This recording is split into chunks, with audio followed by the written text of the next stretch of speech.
किस्मत और हालात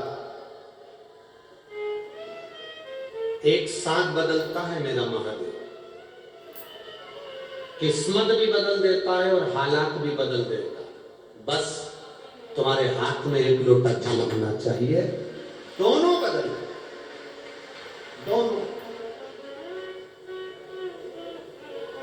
एक पत्र अभी हमने पढ़ा, उसमें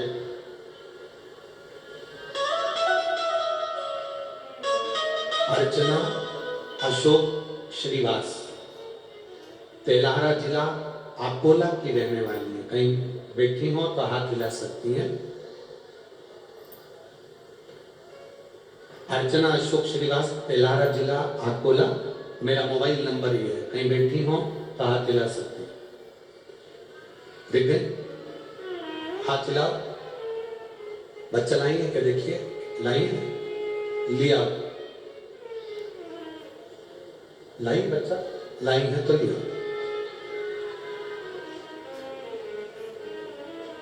एक लाइन इन्होंने बहुत अच्छी लिखी है, कब से खड़ी हूं झोली पसार भोले बाबा सुन ले पुकार। शिव जी की महिमा का मैं क्या गुणगान करूं गुरुदेव, आप लोग पत्र साथ में पढ़ सकते हैं। मेरी शादी को 15 साल हो गए थे, संतान नहीं थी। ऐसा कोई डॉक्टर नहीं जिसको हमने नहीं दिखाया, मुंबई तक इलाज करवाया, पर संतान का सुख नहीं हुआ। पहली बार आपकी कथा 2022 में मई के महीने में श्रवण करें। हम बाबा का क्या गुणगान करें गुरुदेव। 2022 में जब कथा सुनना प्रारंभ करी तो पहली बार सफेद आंकड़े की जड़ का प्रयोग करें। 15 साल से औलाद नहीं थी, सफेद आंकड़े की जड़ का प्रयोग करा। प्रयोग करने के बाद गुरुदेव मेरे पेट में मुझे तकलीफ हुई। हमें लगा कि गर्भ ढेर गया। समय निकला, हम डॉक्टर को दिखाने के लिए गए। उस समय पर मेरे पशुपतिनाथ के व्रत भी चल रहे थे। डॉक्टर के हिसाब से आज तक मेरे गर्भ नहीं ठहरा था, पर डॉक्टर के हिसाब से जब मैंने जांच कराई गर्भ की तो मेरे गर्भ में, मेरे बच्चादानी के अंतर्गत गर्भाशय में एक गठान हो गई। गुरुदेव हमने तो सोचा था कि बच्चा होगा, पर गठान हो गई। गांठ होने के बाद डॉक्टर ने कहा ये गांठ बहुत बड़ी है, इसकी जांच के लिए भी जाएगी और इसका ऑपरेशन भी बहुत जरूरी है। जब गांठ का ऑपरेशन करने लगे तो मेरे पति से कागज पर सिग्नेचर करवा लिए कि इसका जो गर्भाशय है, बच्चा दानी पूरी सड़ चुकी है, इस बच्चे दानी को ही निकालना पड़ेगा। गर्भाशय की बच्चेदानी को निकालना पड़ेगा। मेरे पति की आंख में आंसू आ गए कि बच्चा दानी ही निकल जाएगी तो बच्चा कैसे होगा। परंतु डॉक्टर ने कहा कि इस स्त्री पर बन जाएगी, आपकी पत्नी पर बन जाएगी, बच्चा दानी निकलवाओ। तब बच्चा दानी को निकलवा दिया गया, गर्भाशय पूरा बाहर निकाल दिया गया। गुरुदेव अब तो बच्चे होने के चांस भी चलेगा। मैं बाबा के मंदिर में जाकर खूब रोई कि बाबा ये तूने क्या कर दिया। पर आप कहते हो कि भरोसा पूरा रखना। मैंने भरोसा पूरा रखा। 4 महीने बीते, 4 महीने बाद मैं फिर ठीक हुई और बाबा के मंदिर जाने लगी। मेरा गर्भाशय नहीं था, बच्चेदानी नहीं थी, पर शंकर तो शंकर है ना बाबा। मैंने फिर वापिस सफेद आंकड़े की जड़ बांधी, वापिस मैंने शिव जी की आराधना करी और बाबा की कृपा से बिना बच्चादानी के, बिना गर्भाशय के मेरा गर्भ ढेरा और बाबा की कृपा से मुझे संतान की प्राप्ति हुई। ये मेडिकल के अंतर्गत डॉक्टरों के हिसाब से ये नामुमकिन है, पर मेरे बाबा ने मुझे 27 सितंबर 2024 को पुत्र रत्न की प्राप्ति हुई है।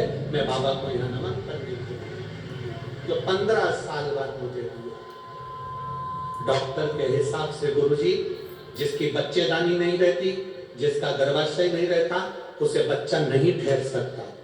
ये डॉक्टर के हिसाब से बच्चा नहीं हो सकता, पर मेरे बाबा आप कहते हो ना गुरुदेव, आपके वचन पर जो भरोसा है वो भरोसे ने निभा दिया और बिना बच्चेदानी और बिना गर्भाशय की भी मुझे औलाद दे दी। ये शिव, ये शंभू की कृपा। अर्चना अशोक श्रीवास, तेलारा गांव, जिला अकोला, मोबाइल नंबर ये शिव तक और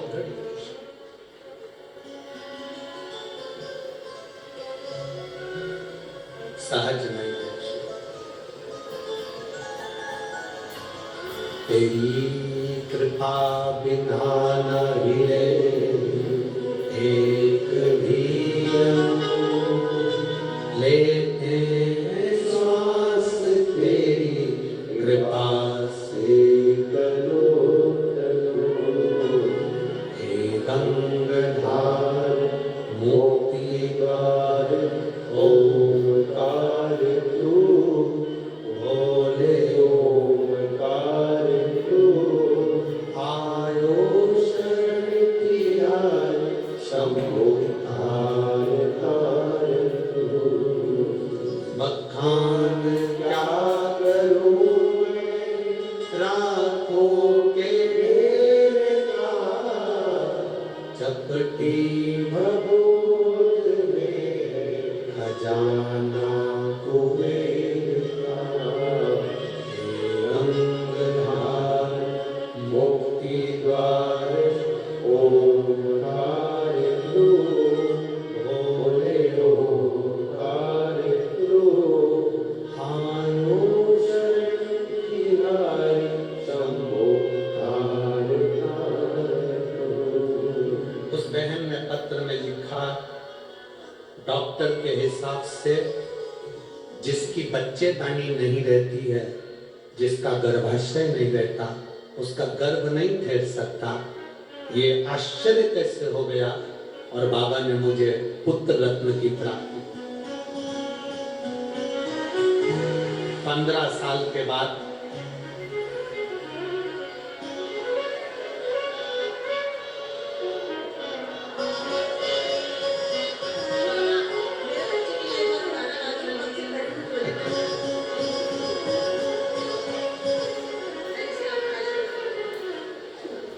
श्री शिवाय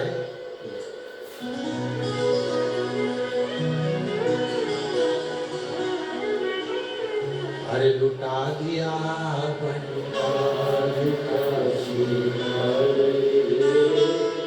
कर दिया शिवाय, लुटा दिया भंडार का शिवाय, कर दिया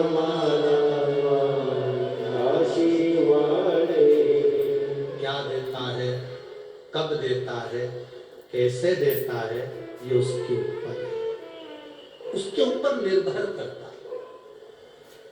15 साल बाद औलाद दी थी और वो शरीर में गांठ पड़ गई और बच्चा दानी भी निकल गई, गर्भाशय भी निकल गया और डॉक्टर के हिसाब से कभी संतान नहीं हो सकती, कभी ये मां नहीं बन सकती, और विश्वास नहीं तोड़ना।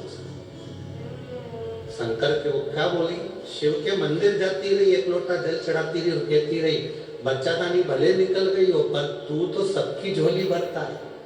जब तू 25 साल 30 साल वालों को औलाद दे सकता है तो मेरे तो 15 साल हो। सियोर वाला महाराज कहता है बंजर भूमि में भी तू फूल खिला देता है, मेरा गर्भाशय नहीं और बच्चेदानी नहीं तो क्या मुझे औलाद नहीं हो? देता है, उसकी कृपा होती है। क्या ना दे, ये उसकी करुणा है, ये उसकी उदार है।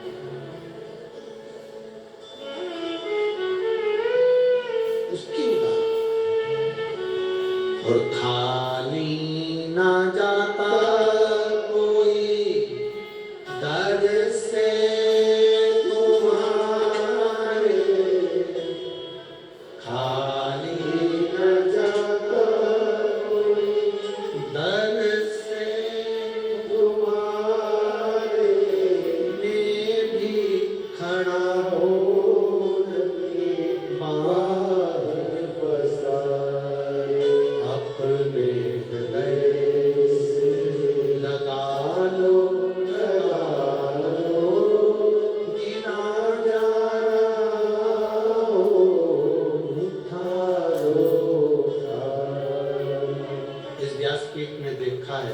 मैं माननीय सांसद महोदय जी से कहूँगा, विधायक जी से कहूँगा, श्रीमती नवनीत जी राणा जी से, श्री रवि जी राणा जी से कहूँगा,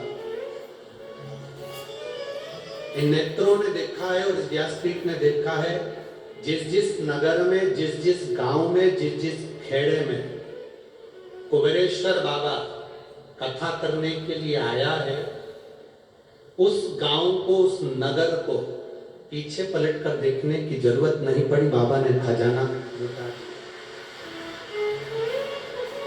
क्या देता है वो, कैसे देता है वो, उसके ऊपर निर्भर। जो दिन में नहीं आ सकता वो रात में शिव महापुराण का दर्शन करने जा सकता है, भूमि को नमन करने जा।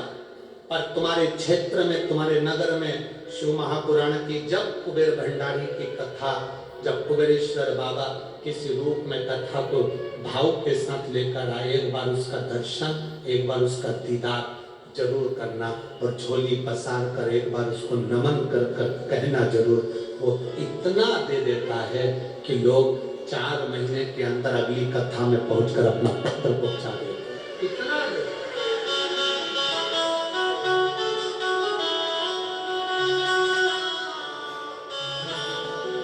वो देता है खूब।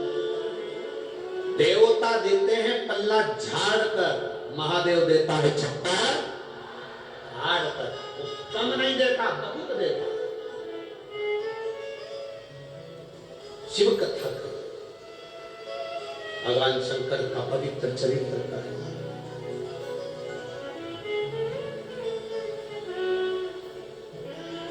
किस्मत, हालात, शुभ दर्शन।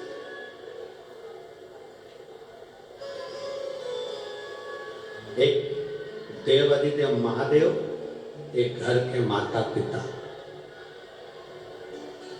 एक देवाधिदेव महादेव और एक घर के माता पिता, ये हमारी जिंदगी को सार्थक करने वाले।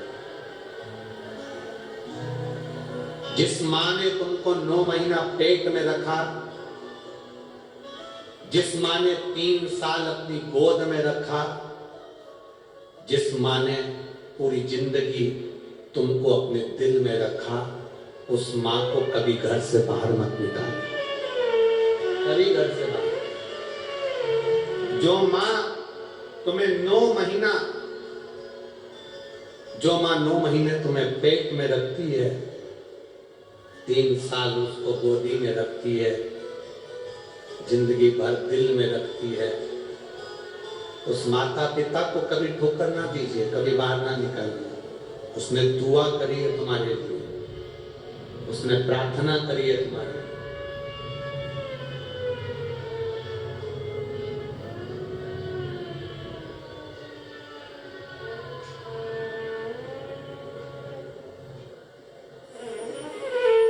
प्रार्थना करिए।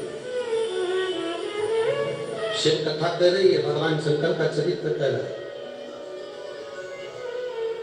शिव महापुराण वर्णन कर रही है। भगवान देवाधिदेव महादेव के अमरनाथ की गुफा में पहुंचकर जो भगवान शंकर ने माता पार्वती को ज्ञान दिया कि ये संसार सागर उलझनों का एक घेरा है, उस उलझनों के घेरे में गंगा का जो जल बह रहा है, भक्ति की जो धार बह रही है, वो धार मूल है। उसी तरह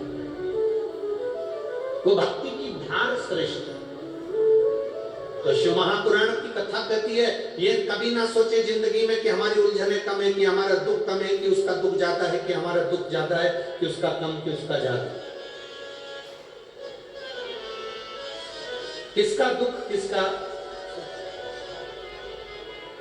किसका दुख ज्यादा है, किसका सुख कम है, उसका स्मरण हमारी जिंदगी में ना रहे। हमारे बीच में संत शिरोमणि जी पधारे हैं, एक बार जोरदार ताली बजाकर स्वागत।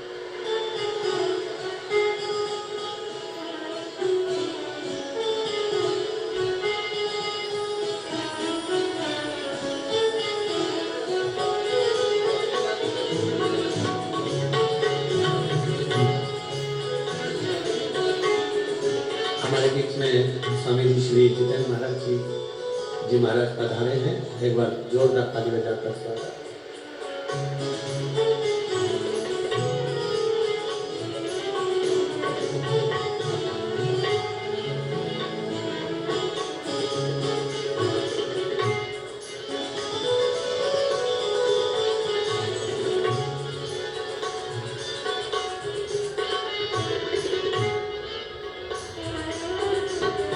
एक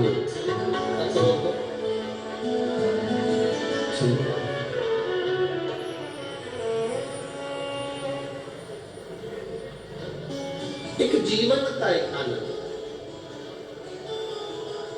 जीवन का एक धर्म,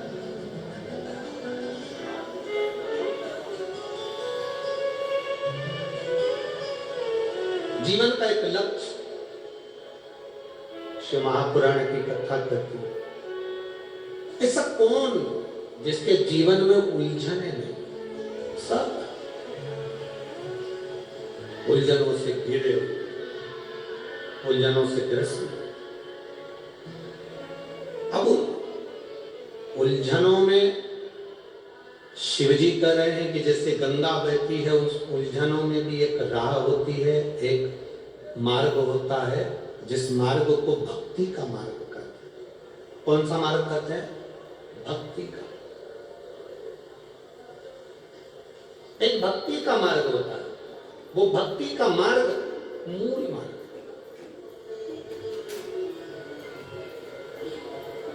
जिस भक्ति के पथ पर चलकर, जिस भक्ति के मार्ग पर चलकर हम अपने जीवन की सार्थकता को सिद्ध कर सकते।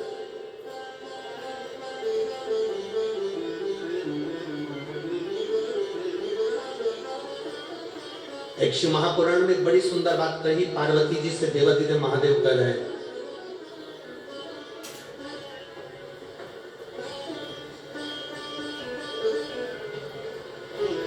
पार्वती जी से देवादिदेव महादेव कह रहे हैं, हम अपने भीतर के दोष को, हम अपने भीतर के पाप को, हम अपने भीतर के कपट को, हम अपने भीतर के छल को, हम अपने भीतर की बेईमानी को, हम अपने भीतर के प्रपंच को, हम अपने भीतर के अहंकार को, काम को, आसक्ति को, तृष्णा को जिस दिन स्वयं देख लेंगे, उस दिन हम शिव के बिल्कुल करीब पहुंच जाएंगे।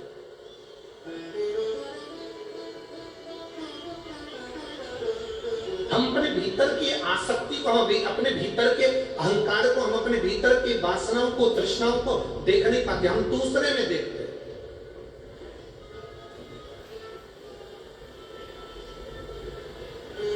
हम दूसरे में निहार रहे होते हैं, दूसरे में देख रहे होते हैं, और हम अपने आप में नहीं देख रहे। एक बहुत सुंदर बात है, आपके स्मरण में रहे।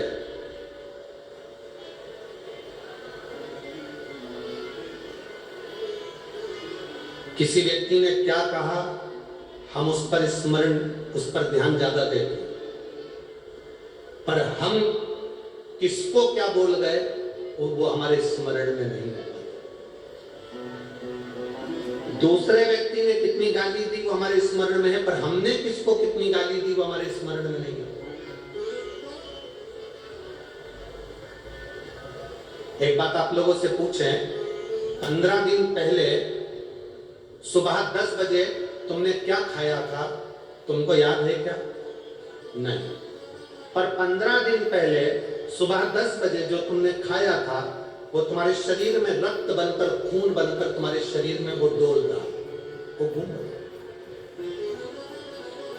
15 दिन पहले सुबह 10 बजे जो तुमने खाया था, वो तुम्हारे शरीर में रक्त बनकर, खून बनकर वो डोल रहा, वो घूम रहा। रक्त बनकर तुम्हारे शरीर में वो चल रहा, और वो आज तक चल रहा है, आज तक।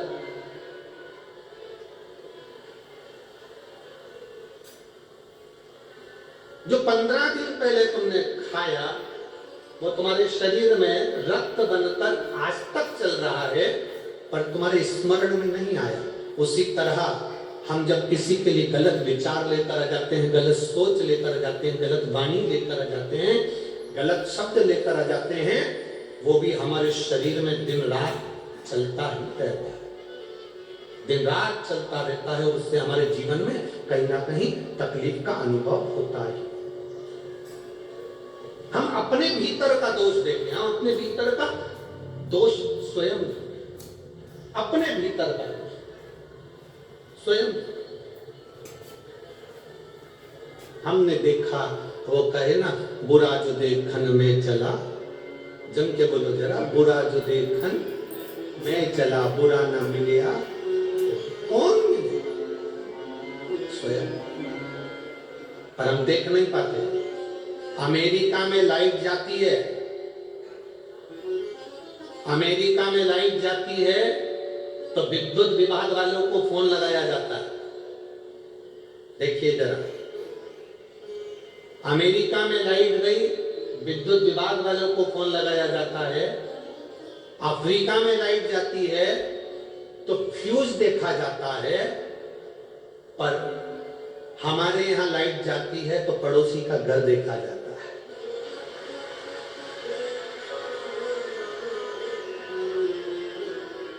देखते कि नहीं देखते? ए छोड़ा, जय जल्दी देख के तो काकी के लाइट देखी।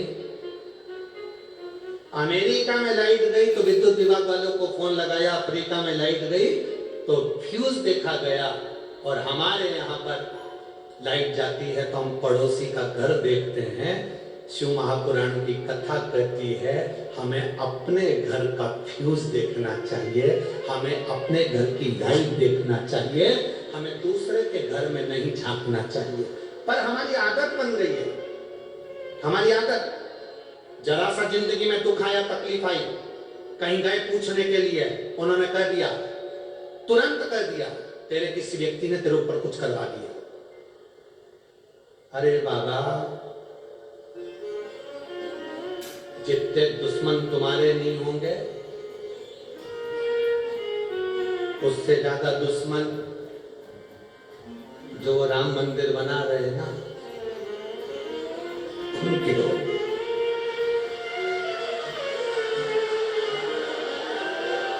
लोग कहते हैं हमारी दुकान पर किसी ने कुछ कर दिया, लोग कहते हैं हमारे ऊपर किसी ने कुछ कर दिया, लोग कहते हैं हमारे ऊपर। तुम्हारी कितने की दुकान, कितना कमाते हो जो लोग तुम्हारे ऊपर कर देते हैं? अगर करने वाले होंगे तो जो करोड़ों में कमा रहे होंगे उनके ऊपर कुछ करके बताएं। बहुत कठिन है कि कोई कुछ करेगा। आपकी मेहनत के आगे, आपकी लगन के आगे, आपके कर्म के आगे कोई कुछ नहीं कर सकता। आप आगे बढ़ सकते हो, वो दम, वो मेहनत, वो तुम्हारे भीतर है, वो बल तुम्हारे अंदर है, वो तुम्हारे भीतर है। पार्वती जी शिव जी को बोली और शंकर भगवान ने उनको ज्ञान उपदेश दिया। बड़ा सुंदर उपदेश देने के बाद भगवान देवाधिदेव महादेव चंचुला देवी से कहकर बड़े भाव के साथ, आनंद के साथ, सुंदर आनंदमय 12 ज्योतिर्लिंग का चरित्र स्मरण कराते हैं।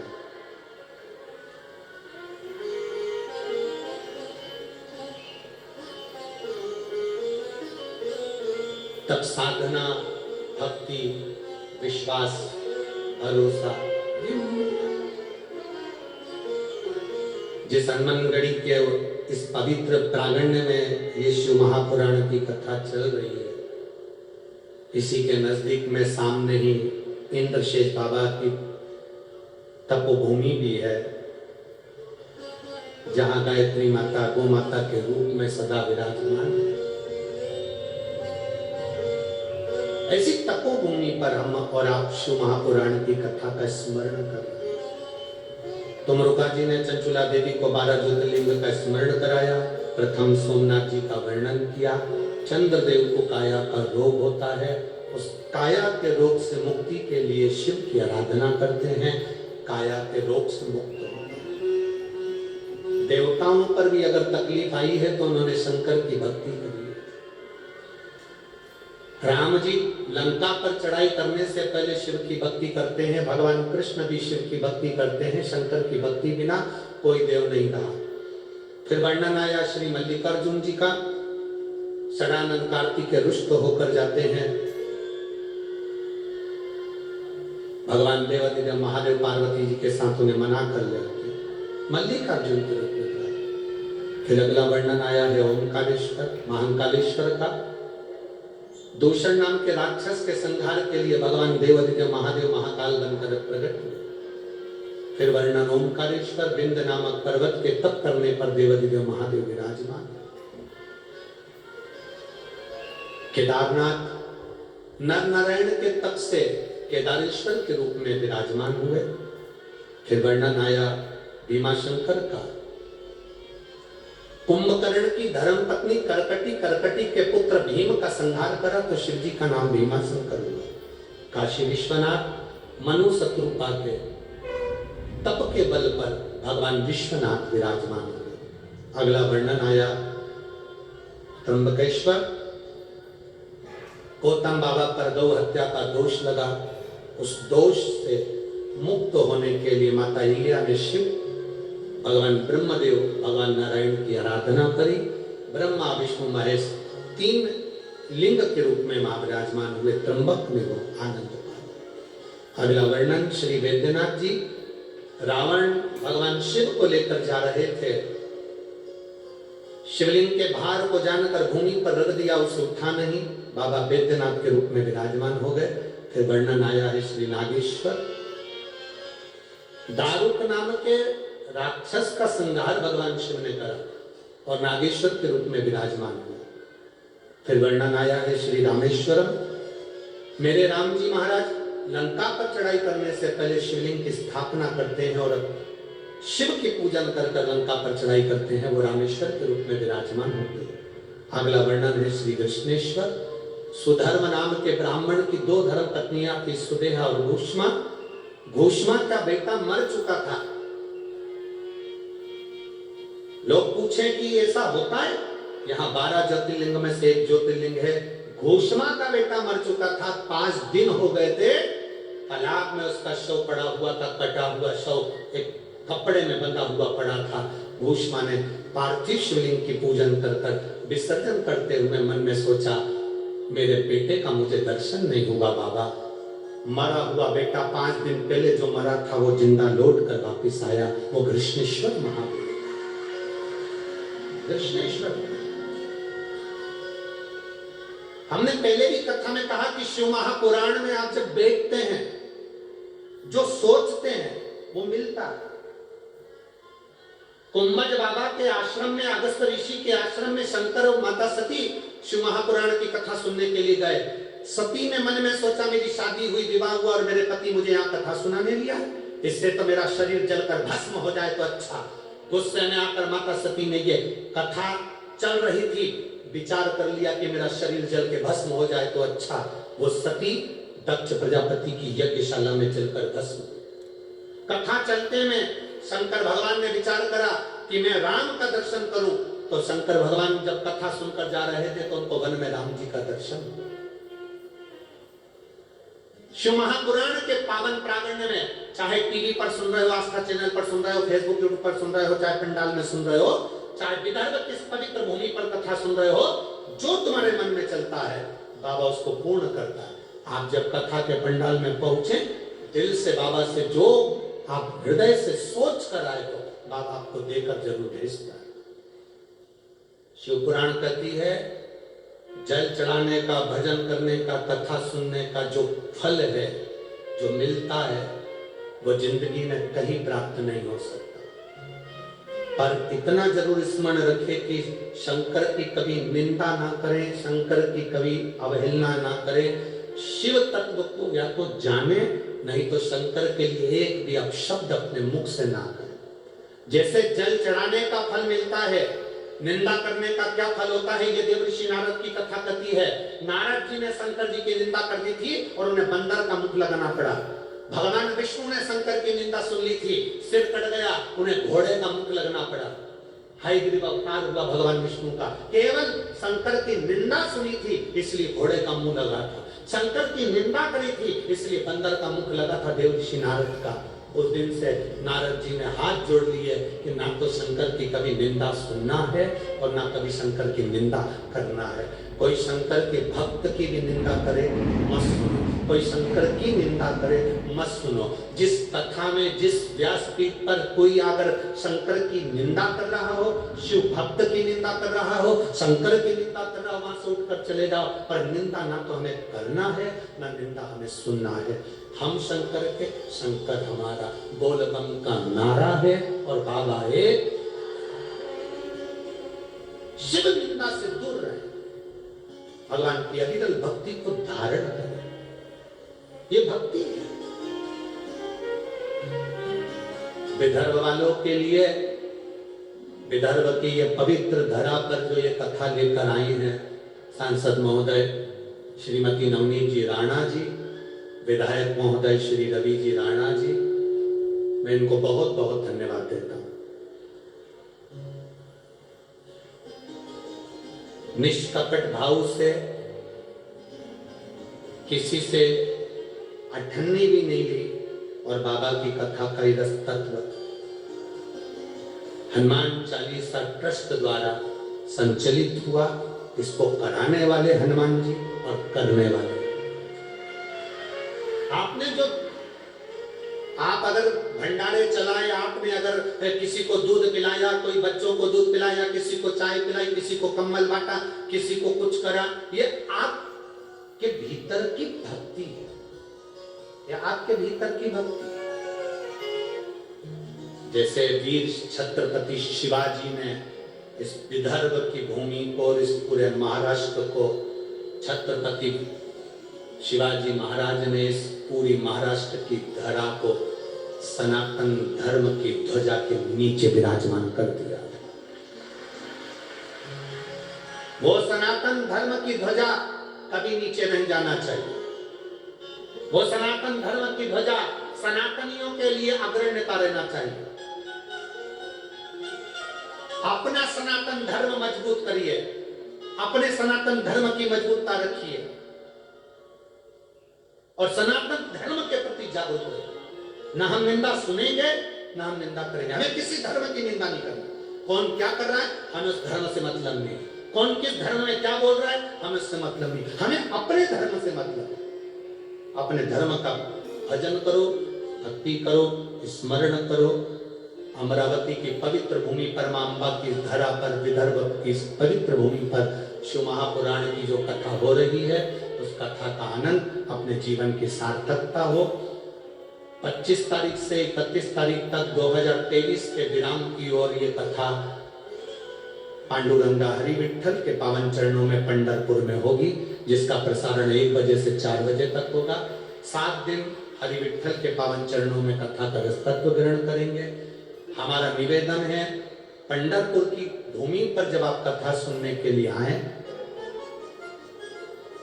ठंड है, ओढ़ने का लेकर आए, दवाई गोली साथ लाएं, पर एक चीज जरूर याद रखें, पंढरपुर की पवित्र भूमि को कोई भी कहीं पर भी गंदा नहीं करेगा। जो शौचालय बने हों, वॉशरूम बने हों, उसका प्रयोग करना है, क्योंकि पंढरपुर की भूमि देव भूमि है। ये हमारा बद्रीनाथ, केदारनाथ, यमुनोत्री, गंगोत्री सब पंढरपुर में है। इसलिए उस भूमि को हमें पवित्र रखना है, स्वच्छ रखना। चंद्रभागा नदी का स्नान करें, उसको स्वच्छ रखें। शौचालय आदि का प्रयोग करना, वहां कहीं गंदगी नहीं करना। जितने पंढरपुर के आसपास के भक्त हैं, उनसे निवेदन करूंगा, अपने खजाने खोलो। और शंकर, जैसे शंकर जी जब हरि विठल से मिलने के लिए आए थे, तो हरि विठल पूरा महल छोड़कर शंकर जी को अपने सिर पर बिठाकर अंदर ले गए थे। ऐसी शिव महापुराण की कथा पूरे पंढरपुर वालों की कथा है। इसको अपने स्मरण में रखकर इस कथा का लाभ लेना। सेवा करो, खूब करो, कथा सुनो, दिल से हरि विठल का गुणगान करो। हरि विठल शिव महापुराण की कथा 25 तारीख से प्रारंभ होगी और 4 जनवरी से 2024 की जो कथा है वो बठिंडा में होगी, पंजाब में। मैं आमंत्रित कर रहा हूं आभार व्यक्त करने के लिए श्री रवि जी राणा जी को और साथ में श्रीमती नवनीत जी राणा जी को आभार व्यक्त करेंगे। उस आभार में पूरे आस्था चैनल पर जितने लोग कथा श्रवण कर रहे हैं सभी का, और फेसबुक यूट्यूब के माध्यम से, और संपूर्ण पूरे विदर्भ से आए हुए शिव भक्तों को आभार व्यक्त हो। आपसे निवेदन है, जब तक आरती नहीं होगी तब तक आप खड़े ना हो। आरती के बाद प्रणाम कर कर बाबा को झोली पसार कर नमन कर कर बाबा से विनती कर कर जाएंगे। एक बार स्तुति दिल से बाबा से प्रार्थना। श्री शिवाय, श्री शिवाय। एक बार